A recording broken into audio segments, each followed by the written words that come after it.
నమస్తే, నేను మీ ఈశ్వర్. ఈ6 న్యూస్కి స్వాగతం. సంగారెడ్డి కంది మండల్ కేంద్రంలో ఐఐటికి కూతవేటు దూరంలో వెంచర్లు పుట్టగొడుకుల్లా వెలుస్తున్నాయి. లక్షల్లో భూములు కోట్లకు పెరిగినాయి. ఈ ప్రాంతంలో అంతా భూములు మొత్తం కమర్షియల్గా మారిపోయాయి.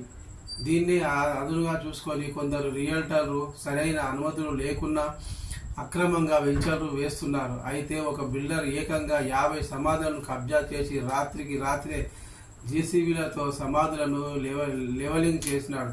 వెంటనే రోడ్డు వేసే ప్రయత్నం చేశారు. ఈ విషయం తెలుసుకున్న స్థానికులు అక్కడికి వచ్చి జేసీబీలను ఆపేశారు. Venture నిర్వాహకుని నిలదీసినారు.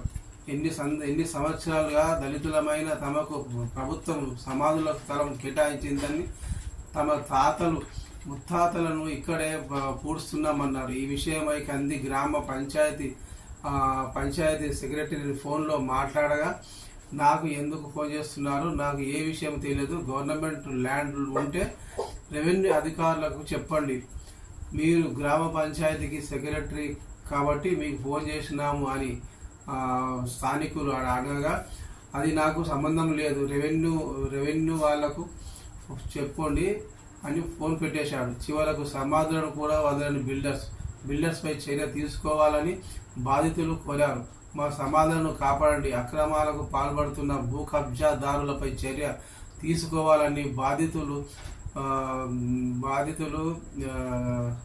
గజిరే Laxman, Tuljaram, Shankar, Shantaram, K Yadagiri, K Balraj, Lakshminarayana, రాజు, ఇందిరాబాయి, అశోక్, ముఖేష్ డిమాండ్ చేశారు.